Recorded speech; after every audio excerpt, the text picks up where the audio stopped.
कमरे में बैठे बैठे पंकज बोर हो गया था। पेन में स्याही भरने का बहाना करके रीनू चीनू जो गई थी, लौटने का नाम ही नहीं ले रही थी। बार बार उसकी आंखें सामने मेटल पीस पर रखी खूबसूरत टाइम पीस पर टिक जाती और बेचैन हो उठता वह। इतना सारा समय रोज यूं ही बर्बाद हो जाता है। अव्वल तो दोनों बच्चे कभी समय से तैयार नहीं मिलते, या तो नाश्ता कर रहे होते हैं या खेलने निकल जाते हैं। 10-15 मिनट की प्रतीक्षा बहुत मामूली बात थी। कभी भाग्य से पंकज को वे कमरे में बैठी मिल भी जाती तो बीच ही में बुलावा आ जाता। कभी दर्जी से नाप दिलवाने के लिए, कभी डॉक्टर से चेकअप के लिए, या कभी सिर्फ किसी मेहमान से मिलवाने के लिए। उसे यहाँ आते 1 महीना हो चला, पर उसे याद नहीं आता कि बच्चे कभी लगकर उससे 1 घंटा पड़े हों। अक्सर एक ग्लानि सी अनुभव करता है वह। पर बाबूजी कहते हैं, तुम्हें क्या, तुम अपने काम से काम रखो।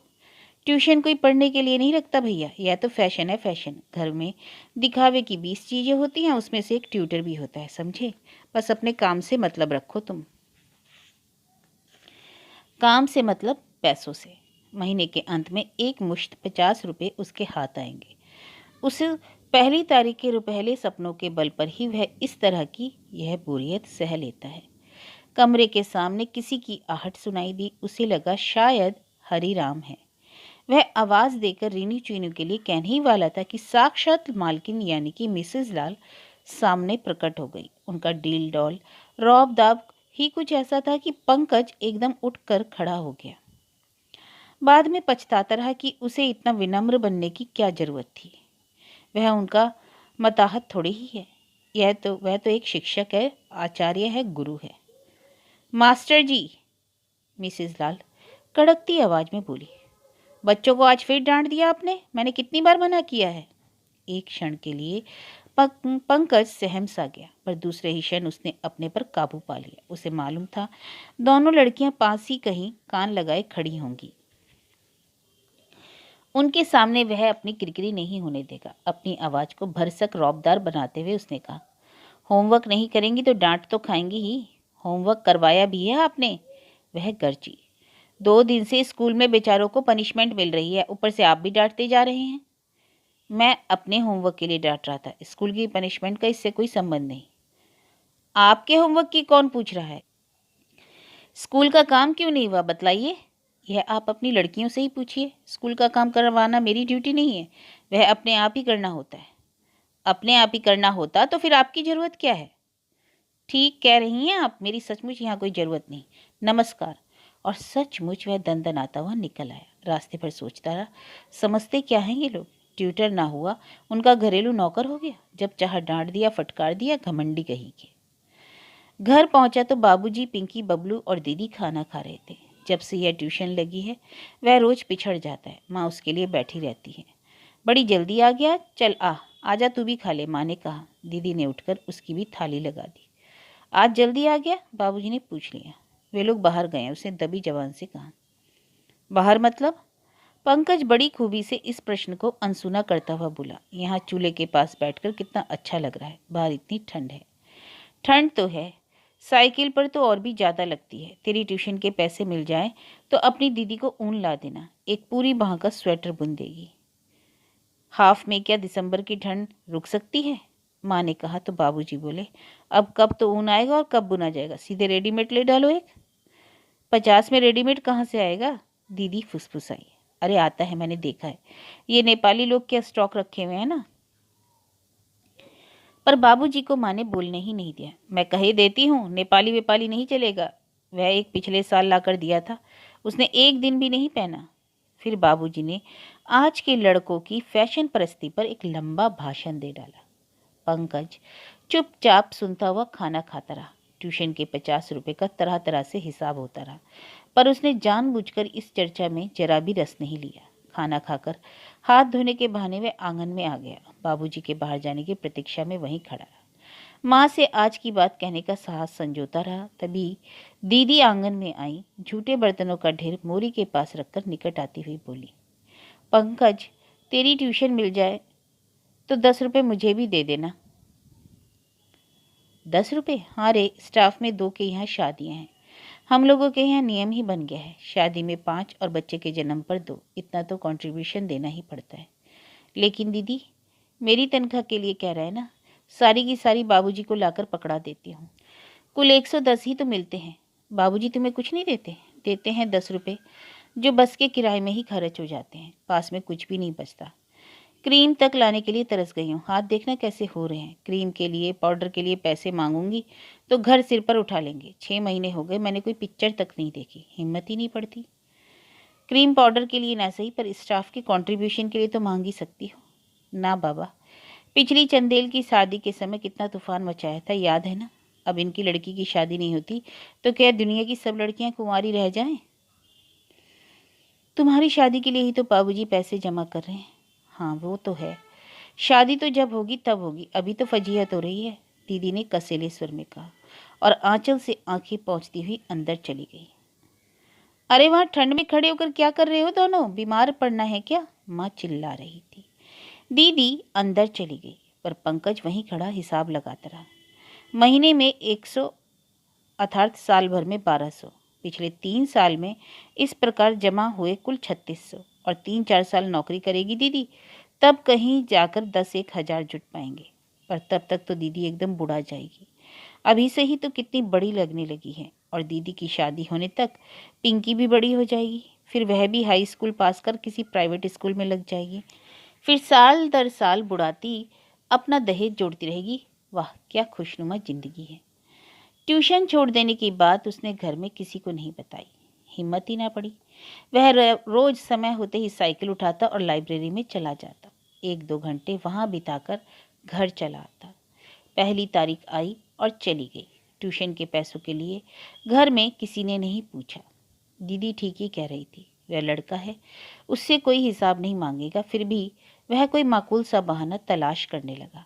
लेकिन उसे अधिक सोच विचार नहीं करना पड़ा। उसके झूठ का भांडा अपने आप ही फूट गया। उस दिन लाइब्रेरी से लौटा ही था तो बाबूजी ने टोक दिया। कहाँ थे इतनी देर? उसकी तरफ से माँ ने ही उत्तर दे दिया। रोज रोज क्या नए सिरे से बताना होगा? ट्यूशन से आ रहा है बेचारा। तुम चुप रहो, बाबूजी दहाड़े। जैसी पट्टी पढ़ा देता है और मान लेती हूँ। मैं उतना बेवकूफ़ नहीं हूँ। क्या पट्टी पढ़ाई, जरा सुनूं तो। जानती हो हजरत पिछले 8 दिन से ट्यूशन छोड़े बैठे हैं। मुझे तो गोपाल बाबू ने आज बताया। वह इतने नाराज हो रहे थे, इतना गैर जिम्मेदार निकल जाएगा यह उन्हें पता नहीं था। नहीं तो अपने बॉस के यहाँ नहीं लगवाते। बेचारों को इतना भला बुरा सुनना पड़ा। क्यों रे? माँ ने सिर्फ इतना ही कहा, पर उन 2 शब्दों में केवल कौतूहल नहीं था, निराशा थी, दुख था। हाँ, छोड़ दिया मैंने वहां जाना। इतना अपमान मैं बर्दाश्त नहीं कर सकता। ऐसा क्या अपमान किया है उन्होंने? क्या गाली दी है? अफसर आदमी है, थोड़ा मोड़ा कहते ही रहते हैं। सह लेना चाहिए। हमें तो सहना सीखना चाहिए। आप सहन कीजिए। मैं नहीं सह सकता। मैं तो सहन करूंगा ही और करता ही आया हूँ। नहीं तो गृहस्थी की गाड़ी यहाँ तक कैसे खींच लाता? तुम राजा आदमी हो, अकड़ सकते हो। मैं तो बोझा ढोने वाला मजदूर हूँ। मेरी औकात ही क्या है? बाबूजी पता नहीं कितनी देर इसी तरह बड़बड़ाते रहे। लगता था गोपाल बाबू ने उन्हें काफी जलील किया है और अब वह अपना गुस्सा पंकज पर उतार रहे थे। 2 दिन तक घर का वातावरण बड़ा बुझा बुझा रहा। सब लोग उससे ऐसे कतरा रहे थे मानो उसने बहुत बड़ा अपराध कर डाला हो। पंकज अनजाने ही स्वयं को दोषी महसूस करने लगा था। दीदी की ओर देखने का भी उसमें साहस नहीं रह गया था। 5 तारीख को जैसे इस सहमे सहमे वातावरण में अचानक एक विस्फोट हो गया। उस दिन दीदी का वेतन मिला था। बाबूजी के दफ्तर से लौटते ही उन्होंने 100 का एक नोट उन्हें थमा दिया। एक हाथ में रुपए और दूसरे हाथ में चाय का कप लेकर बाबूजी दीदी को घूरते रहे, बोले कुछ नहीं। पर वह बुरी तरह सकपका गई। हकलाती हुई बोली, वो 10 रुपये महीने की हम लोगों ने एक स्कीम स्टार्ट की है। इतना कांप रही थी दीदी कि उनसे ढंग से झूठ भी नहीं बोला गया। तो अपने आप ही सारा तय कर लिया, तो फिर इसकी भी क्या जरूरत थी? और बाबूजी ने नोट फर्श पर ऐसी बेरहमी से फेंक दिया जैसे वह कागज का एक मामूली टुकड़ा हो। दीदी का महीने भर का परिश्रम जैसे एक क्षण में मिट्टी हो गया। पंकज को ताव आ गया। रुपए उठाते हुए बोला, इतना गुस्सा क्यों कर रहे हैं? दीदी की अपनी भी तो कुछ जरूरतें होती हैं। उनके लिए 10-5 रुपये अगर वह रख भी लेती हैं तो क्या गुनाह करती हैं? उसकी जरूरतों के लिए क्या मैंने कभी मना किया है? बाबूजी एकदम फट पड़े। आगे उसे 10-5 रुपए देता रहता हूँ और अपने पास से देता हूँ। यह मत समझो कि उसकी सारी तनख्वाह डकार जाता हूँ। मुझे गौ माता की कसम है जो मैंने पाई भी छुई हो। लाना जी वो पासबुक जरा। हजरत अपनी आंखों से सारा हिसाब देख लें। गरीब हूँ पर कमीना नहीं, 4 पैसे कमाने की तमीज नहीं है। हजरत मुझे अकल सिखाने चले हैं। इतना चीख चीख कर बोले जा रहे थे बाबूजी कि उनकी आवाज़ फटने लगी थी। पास पड़ोस के लोग झांक कर देखने लगे थे। इतनी शर्म आई पंकज को, जरा सी बात का इतना बड़ा कांड हो जाएगा, इसका उसे अनुमान नहीं था। दीदी की शक्ल तो ऐसी हो गई कि देखकर रोना आता था, और अपनी गर्जन तर्जन से जब संतुष्ट हो गए तब बाबूजी पैरों में चप्पल डालकर बाहर निकल गए। घर में एकदम सन्नाटा छा गया। शाम से ही सब बिस्तरों में दुबक गए। माँ, दीदी, पंकज सब दम साधे पड़े थे, पर पिंकी और बबलू बार बार करवटें बदल रहे थे। दोनों का मुंह इतना सा निकल आया था। पंकज का मन एक साथ ही आक्रोश और करुणा से भर उठा। बेचारे बच्चों ने सुबह 10 बजे से खाना खाया होगा। स्कूल से लौटकर केवल 1 कप चाय मिली होगी। बहुत हुआ तो बासी रोटी। नींद आए तो कैसे, पेट में तो चूहे कूद रहे होंगे। फल फूल मेवा मिठाई ना सही, 2 जून खाना तो ठीक से मिलना चाहिए। वह तैश में आकर माँ के सामने खड़ा हो गया। माँ, खाना दो, भूख लगी है। माँ ने उसकी ओर एक ऐसी दृष्टि से देखा जैसे उसने कोई बहुत अशोभनीय बात कह दी हो। पंकज ने उस ओर ध्यान नहीं दिया। कठोर स्वर में बोला, दिन भर के भूखे हैं बच्चे, आपको उनका भी ख्याल नहीं? बाबूजी का क्या है, उनकी तो जेब में पैसे होते हैं, कहीं भी चाय नमकीन पेट में डाल लेंगे, पर औरों का तो ख्याल कीजिए। माँ कुछ नहीं बोली, चुपचाप उठकर रसोई में आई और चूल्हे में लकड़ी देने लगी। चूल्हे पर पड़ी अधबनी सब्जी फिर खदकने लगी। उतनी देर पंकज सबके लिए थाली, कटोरी, आसन आदि लगाता रहा। पिंकी बबलू को ज्यादा मनाना नहीं पड़ा। दूसरी ही आवाज में वे आ गए। कोने में गुड़ी मुड़ी होकर सुबकती हुई दीदी को वह करीब करीब उठाकर ही ले आया, पर लाख कस्में दिलाने के बावजूद उन्हें 2 कार खिला नहीं सका। हार कर उसने प्रयत्न ही छोड़ दिया और वे वापस अपने बिस्तर पर चली गई। तुम्हारे भाग्य में रोना ही लिखा है तो मैं क्या कर सकता हूँ, वह मन ही मन बुदबुदाया। जरा भी सख्त मिट्टी की होती तो यहाँ काहे को पड़ी होती। पांडे जी की रमा की तरह ठाठ से अपना बिहाना रचा लेती, या फिर कोई अच्छी सी नौकरी लेकर बाहर चली जाती, आज़ादी से रहती। यहाँ उस फटीचर स्कूल में क्यों सड़ती। बच्चे तृप्त भाव से खाना खा रहे थे। उन्हें देखकर ही खुश हो लिया वह, नहीं तो उसकी अपनी ही तो भूखी मर गई थी। एक रोटी भी समाप्त करना उसे मुहाल हो गया, और आश्चर्य तो यह था कि माँ ने एक बार भी उसे नहीं टोका। सुबह कॉलेज जाते हुए भी उसका मन वैसा ही भारी बना रहा। वह बार बार अपने को याद दिला रहा कि आज उसे प्रोफेसर भटनागर से मिलना ही होगा। प्रोफेसर भटनागर अंग्रेजी के विभागाध्यक्ष थे, पर अध्यापन से ज़्यादा उनकी रुचि गाइड लिखने में थी। 6ठी से लेकर BA तक के विद्यार्थियों को उन्होंने अपने ज्ञान से लाभान्वित किया था। Essay, letter writing, poetry, summary writing और आदि कोई भी विषय ऐसा नहीं था जो उनकी कलम से छूट गया हो। हर विषय की बुकलेट बाजार में उपलब्ध थी। इन दिनों उनका कारोबार इतना बढ़ गया था कि एक सहयोगी की जरूरत महसूस करने लगे। एक मेधावी और जरूरतमंद छात्र के नाते उन्होंने सबसे पहले पंकज से ही बात की। प्रस्ताव बहुत ही लुभावना था, पर पंकज ने नम्रता से अस्वीकार कर दिया। प्रोफेसर भटनागर की लड़की ऋचा उसकी कक्षा में पढ़ती थी। अपनी क्लासमेट के यहाँ उसके पिता के वेतनभोगी सहायक के रूप में जाना उसे अच्छा नहीं लगा। उसकी अपेक्षा उसे गोयल अंकल के यहाँ काम करना मंजूर था, क्योंकि कुछ ना कुछ करना है यह तो निश्चित था। इसी शर्त पर अंग्रेजी में MA करने की अनुमति मिली थी, नहीं तो बाबूजी तो उसके हाथ में कलम पकड़ाने को आतुर ही थे। गोयल अंकल किसी जमाने में बाबूजी के सहपाठी रह चुके थे। कभी कभार घर आ जाते थे।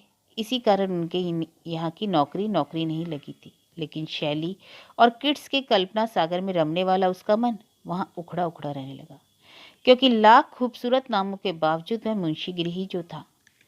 अपने साथी पेशकारों का मुवक्किल घिरपन उसे हीन बोध से ग्रस्त कर देता। बार बार लगता उसकी वजह से अंकल का नुकसान हो रहा है। शब्द के ये दावपेच वह उम्र भर नहीं सीख पाएगा, इससे तो कोई ट्यूशन ही कर लेता। और तब गोपाल बाबू उसके लिए नायाब ट्यूशन लाए थे। 3rd और 4th की लड़कियों को 1 घंटा पढ़ाना और महीना 50 रुपये। 1 महीना भी तो उसे नहीं चला पाया वह। हेलो यंग मैन, किसी ने आवाज़ दी और एक स्कूटर उसके पास आकर रुक गया। उसने मुड़कर देखा तो मिस्टर लाल थे। शायद टेनिस खेलकर लौट रहे थे। सफ़ेद कपड़ों में इतने स्मार्ट और खूबसूरत लग रहे थे कि एक क्षण को तो वह पहचान ही नहीं पाया और फिर अनजाने ही उसके हाथ नमस्कार में जुड़े। बाद में इतनी कोफ्त हुई उसे अपने पर। कॉलेज जा रहे हो? जी। एमए कर रहे हो ना? जी। किस विषय में? इंग्लिश। प्रीवियस है ना, कौन से पेपर ले रखे हैं? और इसके बाद उन्होंने और भी कई प्रश्न पूछ डाले, जैसे शेक्सपियर का कौन सा नाटक कोर्स में है, हार्डी का कौन सा उपन्यास सबसे अच्छा लगता है, अच्छा पोएट कौन सा है, शैली और किट्स की सौंदर्य अनुभूति में क्या अंतर है। शायद वह दिखाना चाहते हो कि अंग्रेजी साहित्य में उनका भी दखल है। पर वह इतनी हार्दिकता से बोल रहे थे कि पंकज अधिक देर तक तटस्थ न रह सका। उसे अपना रूखा लहजा छोड़ना ही पड़ा। और ऐसे ही असावधान क्षणों में उन्होंने एकाएक पूछ लिया, can you do me a favour? जी। एक टॉक मांगी है आकाशवाणी ने। अंग्रेजी में देनी होती तो कोई प्रॉब्लम नहीं था, पर हिंदी में लिखना तो बड़ा सिरदर्द है। स्क्रिप्ट दे दूं तो अनुवाद कर सकोगे? वैसे मैंने एक रफ स्केच बनाया है, शाम को आओगे तब देख लेना। पंकज चुप। I will pay separately for it. Payment की बात नहीं सर, पंकज हड़बड़ा कर बोला। दरअसल बात यह है कि आजकल आई हैव लेफ्ट।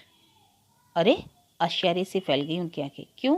क्या टाइम नहीं सूट करता या परीक्षा की तैयारी शुरू कर दी? पसोपेश में पड़ गया पंकज और फिर हिम्मत करके कह ही दिया, सर दरअसल पढ़ने में वहाँ कोई इंटरेस्टेड नहीं है। मुश्किल से 20-25 मिनट मेरे पास बच्चे बैठ पाते हैं। उतने समय में भी सिर्फ स्कूल का होमवर्क ही कराना चाहते हैं। समय तो खैर जाया होता ही है, मैं उन्हें कुछ दे नहीं पाता, इसी से मेरा कॉन्शियस अलाउ नहीं करता। कोई बात नहीं, उन्होंने पंकज की पीठ थपथपाकर कहा, बच्चे हैं, जितनी देर पढ़ ले उतना ही बहुत है। और होमवर्क का तो ऐसा है, कभी कभार गाइड कर दिया करो। यू नो दिस लेडीज, इनकी डिग्रियां सिर्फ दिखावे की होती हैं। मेरी पत्नी ग्रेजुएट है, पर 4th क्लास के सवाल वह नहीं लगा सकती। अच्छा, शाम को मिलेंगे, उन्होंने कहा और कुछ ही क्षणों में फर्राटे की आवाज करता हुआ स्कूटर आंखों से ओझल हो गया। अपने हाथ में फड़फड़ाते हुए 10-10 के 5 नोटों को पंकज पागलों की तरह देखता रह गया। बड़ी देर बाद जब उसे होश आया तब उसके मुंह से निकला, काइयां कहीं का, कितनी आसानी से बेवकूफ बना गया। अंग्रेजी साहित्य चर्चा तो एक बहाना था, रेडियो वार्ता भी निरी गप थी। असल मकसद तो उसे ट्यूशन पर वापस बुलाना था। खूब जानते रहे होंगे कि वह पिछले 8-10 दिनों से नहीं आ रहा है। नाटक ऐसा कर रहा था मानो उन्हें अभी अभी पता लगा हो। और यह गोबर गणेश उनकी बातों में आ गया। सर सर कहकर उनके सामने दांत निपोड़ता रहा, आत्मा की बातें करता रहा। क्यों नहीं कह दिया उनके मुंह पर कि आपकी बीवी बेहद बदतमीज औरत है, उससे मेरा निभा नहीं हो सकेगा। अपने को दिन भर कोसता रहा पंकज, पर जेब में रखे रुपयों की गर्मी का भी अनुभव करता रहा। इसलिए शाम को 6 बजते ही बाबूजी की खड़खड़िया साइकिल उठाकर बंगले की ओर चल दिया। वहां का नजारा ही बदला हुआ था। जाते ही चपरासी ने अदब से नमस्कार किया और साइकिल ले ली। कमरे में पहुंचते ही देखा दीनू चीनू पहले से ही मौजूद हैं। उन्होंने बाकायदा नमस्ते भी की। टेबल करीनी से लगी हुई थी, पेंसिलें छिली हुई। उसका मन खुश हो गया। दिन भर जो एक पछतावा था मन में, वह धुल गया। एक नई गौरव से भर उठा वह। उसी आवेश में अत्यंत उदार स्वर में बोला, लाओ भाई, स्कूल का करवाना है कुछ, पहले वह देख लें, बाद में फिर अपनी पढ़ाई करेंगे। लड़कियां पहले तो आश्चर्य से उसका मुंह देखती रही, फिर अपनी होमवर्क की कॉपियां निकाल लाई। वह बड़े मनयोग से उनके सवाल करवाता रहा, शब्दार्थ लिखवाता रहा, कविताएं समझाता रहा। उसने सोचा, अगर पूरा घंटा इसी में बीत जाता है तो क्या हर्ज है, यह भी तो एक तरह से पढ़ाई है। वह सोचने लगा कि इस नए ढंग पर उसे खुद भी अपने ऊपर आश्चर्य हुआ और खुशी भी। पानी लेंगे साहब? उसने सिर उठाकर देखा। हरीराम बड़े कायदे से ट्रे लिए खड़ा है, कांच का खूबसूरत गिलास, उस पर क्रोशिये का जालीदार रुमाल ढका हुआ। उसे प्यास तो थी नहीं, फिर भी उसने परितृप्त भाव से गिलास उठाया और पानी पीकर वापस रख दिया। उसे एक पुरानी बात याद आ गई। तब उसे यहाँ आते हुए 3-4 दिन ही हुए थे। वह कमरे में बच्चों को पढ़ा रहा था। बाहर हॉल में पार्टी चल रही थी। कुछ संभ्रांत मेहमान आए हुए थे, क्योंकि बाहर 2-3 गाड़ियां खड़ी थी। बाहर के हंसी मजाक का शोर यहाँ तक आ रहा था और बार बार उसका ध्यान उचट रहा था। उसने चाहा कि बीच का दरवाजा बंद कर ले ताकि आवाज कुछ कम हो। वह उठकर दरवाजे तक गया ही था कि उसने सुना, भाई साहब, मास्टर जी को चाय लगा दें? बाहर हो गया? जी। सबके ड्राइवरों को दे दिया? नहीं तो बाद में सब चिल्लाते फिरेंगे कि लाल साहब के बंगले पर चाय नहीं मिली। सबको पिला दिया साहब। तो फिर दे दे मास्टर को। धम से कुर्सी पर आकर बैठ गया पंकज। अपमान से उसका मुंह लाल हो गया। तभी हरीराम दोनों हाथों में कप प्लेट थामकर उसके सामने खड़ा रहा। मास्टर जी चाय। चाय नहीं पीता मैं, ले जाओ, उसने कुछ ज़्यादा सख्त लहजे में कहा। हरीराम पहले तो सख्त पकाया, फिर बुरा सा मुंह बनाकर चला गया। कुछ क्षण पहले जब उसने मालकिन हरीराम संवाद सुना था, तब यह निर्णय ले लिया कि इस घर में चाय नहीं पिएगा। पर हरीराम को यूं हाथों में चाय लाते देखकर उसका खून खौल गया। वह ट्रे संस्कृति का पला हुआ तो नहीं था। उसके घर में टीन की एक ही ट्रे थी जिस पर ताजमहल बना हुआ था। दीदी को जब कोई देखने आता या बाबूजी के कोई खास दोस्त आते थे तभी वह बाहर निकलती, अन्यथा नए कप प्लेटों के साथ अलमारी में सुरक्षित रखी रहती। लेकिन यहाँ के रस्म रिवाज अलग थे।